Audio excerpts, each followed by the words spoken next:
ये तुम कैसी बातें कर रही हो पलक? तुम अच्छी तरह से जानती हो कि पापा इस बात को लेकर कभी नहीं मानेंगे। फिर भी तुम नहीं मानेंगे तो ना सही, लेकिन मैंने भी फैसला कर लिया है कि जब तक पापा इजाजत नहीं देंगे हम दोनों शादी नहीं करेंगे। बेवकूफ मत बनो पलक।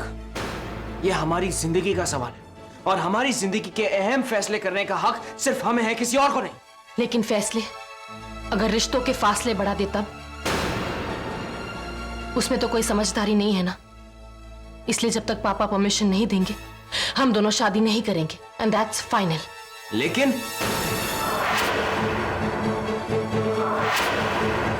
पापा कभी नहीं मानेंगे पलक, कभी नहीं।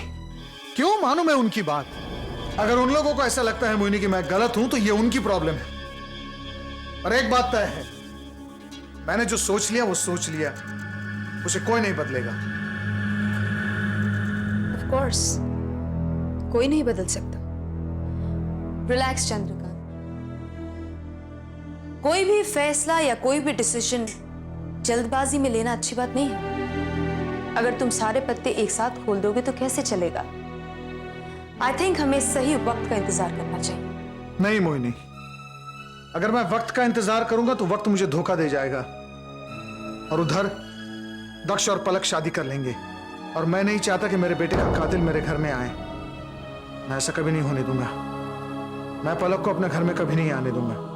रिलैक्स चंद्रकांत, ऐसा कुछ नहीं होगा। तुम अब सब कुछ मुझ पर छोड़ दो और फिर देखो मैं कैसा खेल खेलती हूं।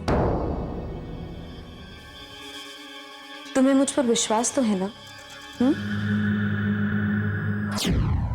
मंजुला मासी, ये लो अपना मुंह मीठा कर दो। अरे वाह भाई वाह, तू आने मिठाई, ऐसी तो क्या खास बात है? मासी जानती हो, दक्ष का फोन आया था और उसने मुझसे कहा कि पलक ने उसे शादी करने से इनकार कर दिया।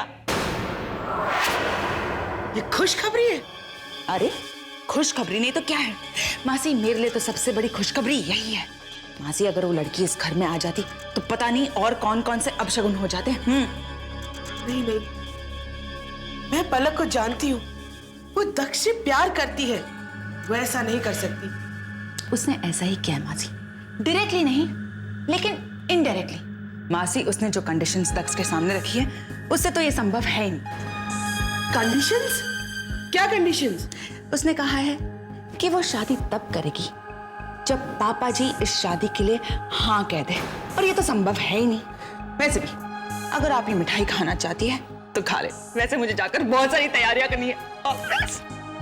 हे भगवान, अगर पलक ने ऐसा कहा है तो दक्ष का क्या होगा? पलक को ऐसा नहीं करना चाहिए।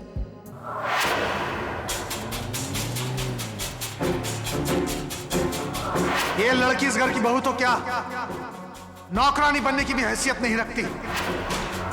ये शादी हरगिज नहीं होगी। पापा, ये क्या हो गया है आपको? आप क्यों नहीं समझ पा रहे कि पलक ही मेरी जिंदगी है? अगर वो मुझे ना मिली तो मैं जी नहीं पाऊंगा। मैं जी नहीं पाऊंगा पापा। तुमसे शादी करके मैं उस घर को नहीं तोड़ना चाहती। मैं तुमसे तब शादी करूंगी जब पापा खुद हाँ कहेंगे। पलक, मैंने सिर्फ तुमसे ही प्यार किया है। मेरी खुशियां सिर्फ तुमसे हैं। तुम मेरे साथ हो तो मैं सारी दुनिया से लड़ सकता हूं। अगर तुम मेरा साथ छोड़ देती हो तो मैं कैसे घर की खुशियां लौटा पाऊंगा? मेरा साथ कभी छोड़ना मत पलक।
पापा, मैं आपसे बात करना चाहता हूं। मुझे तुमसे बात नहीं करनी, और वैसे भी इस वक्त तुम बात करने के लायक नहीं हो। ठीक से अपने दोनों पैरों पे पहले खड़े रहो, फिर बात करो हमसे। क्यों किया आपने ऐसा? आखिर क्या गलती हो गई थी माँ से या हम सब से कि आप हम सबको इतनी बड़ी सजा दे रहे थे? शर्म नहीं आती तुम्हें ये सवाल पूछते वक्त मुझे?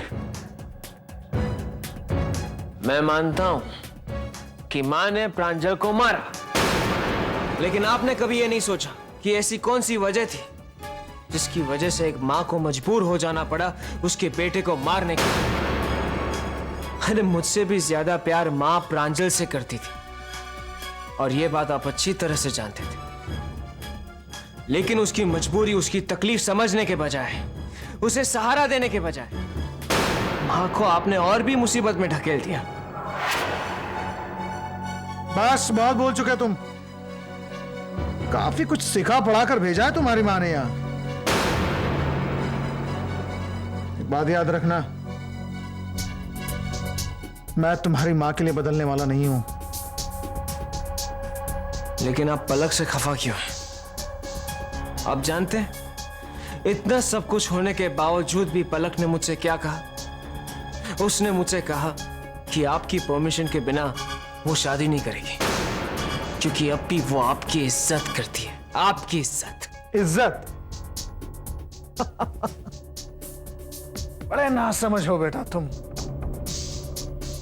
और पलक बहुत चालाक। वो ये अच्छी तरह जानती है कि अगर मैं तुम्हें अपनी जायदाद से बेदखल कर दूं तो तुम सड़क पर रहने के काबिल नहीं रहोगे। फिर उसे ये ऐशो आराम कहां से मिलेगा जिसकी वजह से वो तुमसे शादी करना चाहती। बस पापा, अब पलक के खिलाफ एक और शब्द मत कहिएगा। आप कभी पलक को समझ नहीं पाए और ना ही कभी समझ पाएंगे।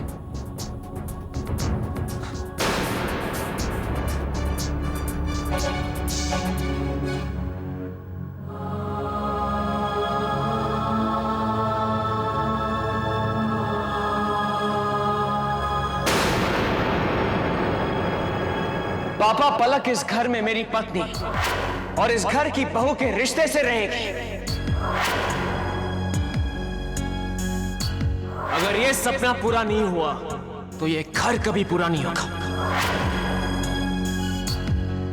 मुझे दुख है इस बात का पापा कि जिसे आपने एक बहू से भी ज्यादा बेटी माना था, आज आपने उसे नौकरानी की हैसियत से भी नीचे गिरा दिया।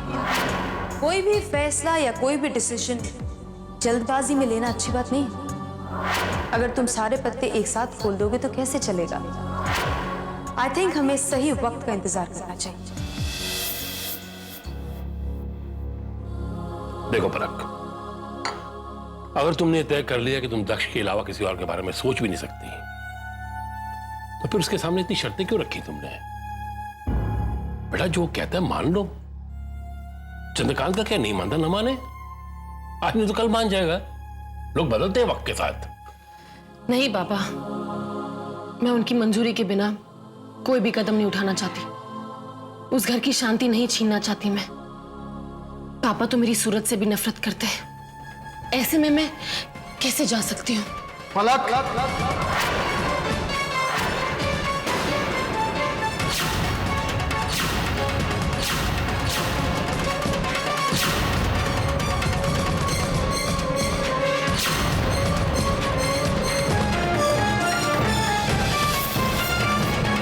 पलक बेटा,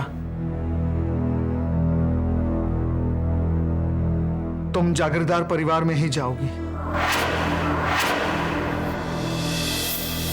हाँ बेटा, मुझे माफ कर दो।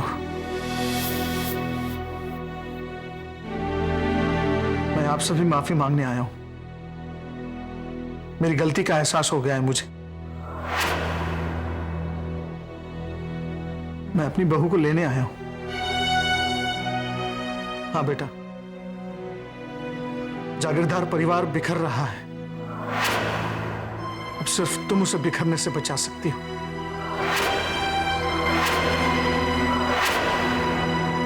तुम ही एक हो बेटा जो जागीरदार परिवार को जोड़े रख सकती हो। मैं विनती करने आया हूं बेटा, बस घर चलो बेटा वापस। अपनी जिद की वजह से मैंने अपने परिवार को खोया, बच्चों को खोया। पर बेटा पलक, तुमने मेरी आंखें खोल दी। मैं पलक को अपनी बहू के रूप में स्वीकार करता हूं।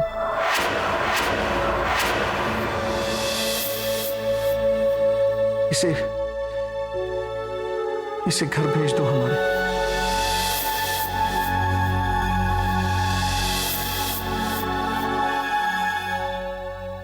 दक्ष, बेटा चंद्रकांत ने क्या कहा? वो क्या कहेंगे? जब तक वो नहीं मानेंगे तब तक पलक नहीं मानेगी। मेरी समझ में नहीं आ रहा कि उन दोनों को कैसे समझाऊं। दोनों अपनी इज्जत पर अड़े हुए हैं। मैं पलक से बात करूंगा। ये भी कुछ तरीका है? वो जानती है कि चंद्रकांत हाँ नहीं कहेगा, फिर भी नहीं मान रही। मैं उन दोनों को समझाने की कोशिश कर रहा हूं, लेकिन वो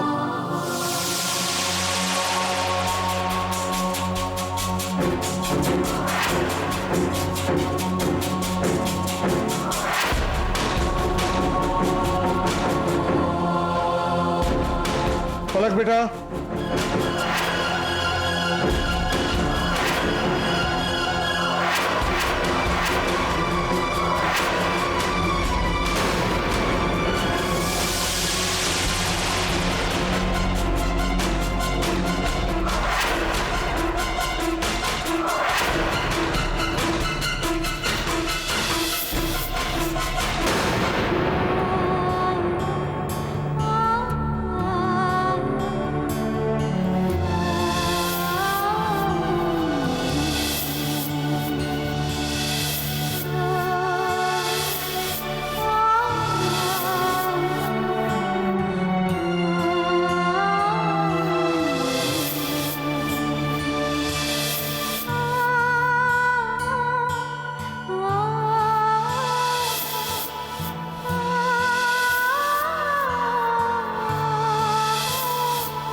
समझाने का एक तरीका होता है बेटा। देखो, मैं तुम्हारे लिए पलक को ले आया ना। आप सब इस तरह क्यों देख रहे हैं हमें?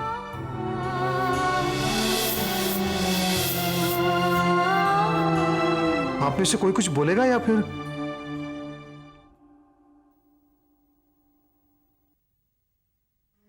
हाँ, अब समझा। आप सब ये सोच रहे हैं कि कल तक तो मैं पलक के खिलाफ था, फिर आज अचानक मुझ में इतना बदलाव क्यों? दरअसल बेटा दक्ष, कल जब तुम नशे की हालत में मुझसे मेरा फैसला सुनने आए थे, उस वक्त तुम नशे में जरूर थे, पर तुम्हारी आंखों में मैंने सच्चाई देखी, तुम्हारे दर्द को मैंने समझा। उसके बाद मैंने काफी कुछ सोचा और मुझे यह एहसास हुआ कि हाँ, मैं गलत था। और बेटा दक्ष, मुझे कल तक बहुत सारी गलतफहमियां थी, अब वो नहीं रही। मैंने प्रांजल को तो खोया है, तुम्हें नहीं खोना चाहता।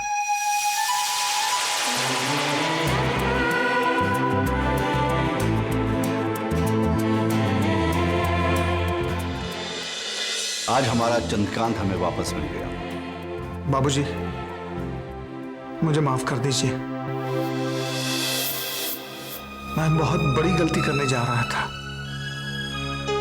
मां, आप भी मुझे माफ कर दीजिए। बेटा, तुमने अपनी गलती मान ली और हमें क्या चाहिए? चंद्रकांत, जाओ बेटा।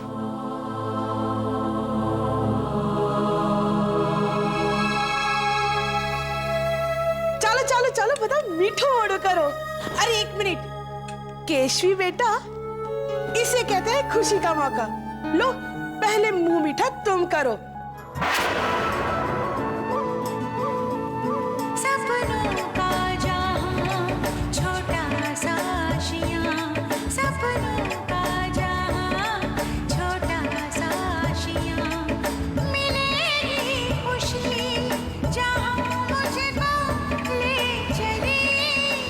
मुझे तो यकीन ही नहीं हो रहा है। ऐसा लग रहा है जैसे कि मैं कोई सपना देख रही हूँ। अब चलो, मुझे शॉपिंग पर लेकर जाओ। शॉपिंग इस वक्त? हाँ, क्यों? अपनी होने वाली बीवी को तुम शॉपिंग पर नहीं लेकर जाओगे? ओके। सपनों का जहां छोटा सा आशियां, सपनों का जहां छोटा सा आशियां, मिलेगी खुशी जहां मुझको ले चली, अरमानों की पालकी, अरमानों की पालकी।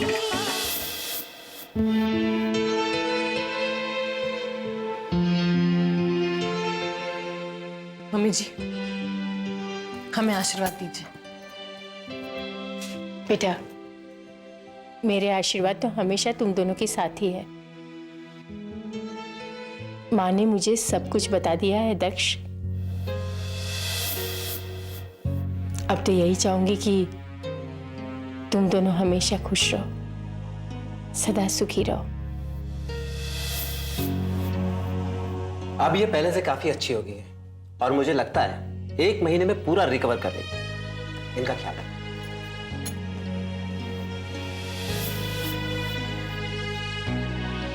दक्ष बेटा,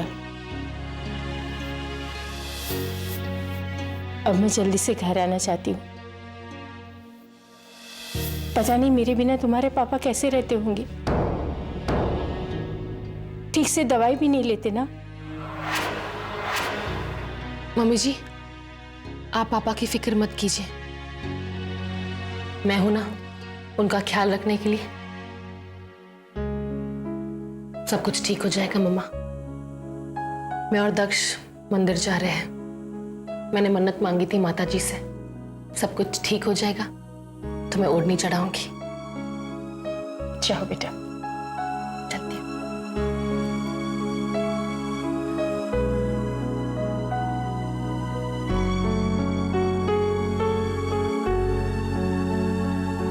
दक्ष, कितनी खुशी की बात है ना, मम्मी जी भी ठीक हो रही है। भगवान जब चाहते हैं तो सब कुछ ठीक हो जाता है। आज सब कुछ ठीक हो जाएगा। मैंने भगवान से मन्नत मांगी है। चलो हम माता जी के मंदिर चलते हैं। आज मैं बहुत खुश हूँ।